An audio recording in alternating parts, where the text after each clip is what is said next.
So what is going on with Law and Order SVU? Special Victims Unit?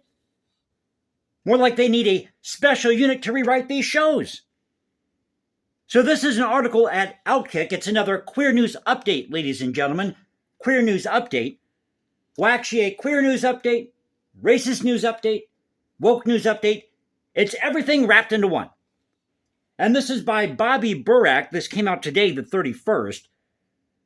So the episode in question aired January 25th. It's called Truth Embargo. And it centers around a white female rape victim who refuses to identify her black male attacker, implying that white rape victims should reconsider testifying against their perpetrator because of their race. Now, the main character's name is Natalie, who was raped during a smash-and-grab robbery at a clothing store. And while at the hospital being interviewed by police, she refuses to identify her attacker's face. Wasn't there an episode of Law & Order SVU that E. Jean Carroll said she liked? Now she's going to get $83.3 million from Trump. You know Trump is going to appeal this like there's no tomorrow. But seriously, she was saying this is one of those episodes that she loved. This episode about rape. Law & Order SVU.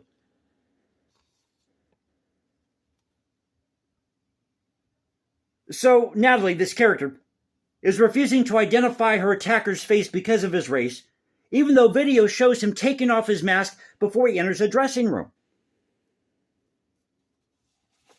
Now, the character who she later reluctantly identifies is Jay Watson. But it gets better, folks. It gets better. So Natalie's lesbian lover, Brooke, explains to detectives that Natalie is mad at the justice system over her belief that black defendants don't get a fair trial. Law and Order, where's your evidence of this? Now, I'm not going to deny that some people get shafted in the justice system. It happens. But guess what? It happens to blacks, it happens to whites, it happens to Asians, it happens to Hispanics, it happens to everybody. Ever been in small claims court? You know the old saying about small claims court, everybody lies? Now Brooke, Natalie's lesbian lover, says she's inconsolable talking about Natalie. We are aware of the systematic inequities that exist currently in the criminal justice system. To which one of the officers responds with, well, I can't deny there's a history of racial bias. So this all points to white guilt. White guilt. And get this, Natalie admits that she is privileged because she can afford to go to therapy while her black rape perpetrator, the suspect, has to go to jail. What? What? Okay, you just got raped. And you mean to tell me that you don't want him to go to jail for this crime? Seriously? Well, I can't do that because I'm privileged. I can afford therapy. You can get counseling for free, you dumbass.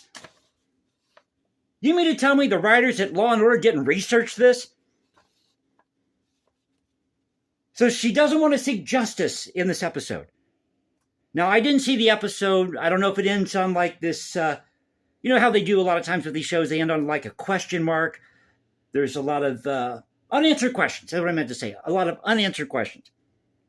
But as Bobby Burack points out, author of this article here, black rapists are not victims and should be tried just as any other criminal, regardless of skin color.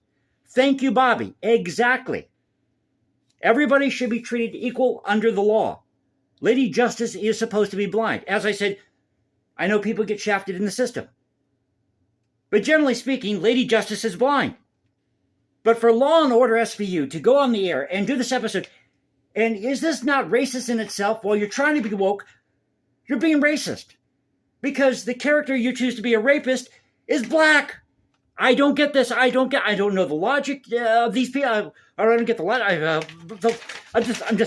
I'm just so beside myself. I mean, seriously, there are just no words for this. For this stupidity. This is where wokeness gets us.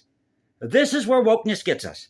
An episode on Law & Order SVU where somebody who is raped can't identify their perpetrator because he's black.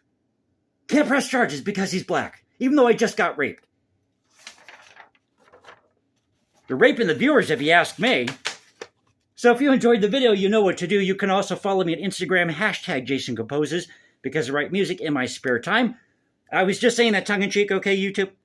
Or you can find me at X, Culture Confederacy, at Culture Confed1 on X. This is the Culture Confederacy saying peace out, stay safe, everybody.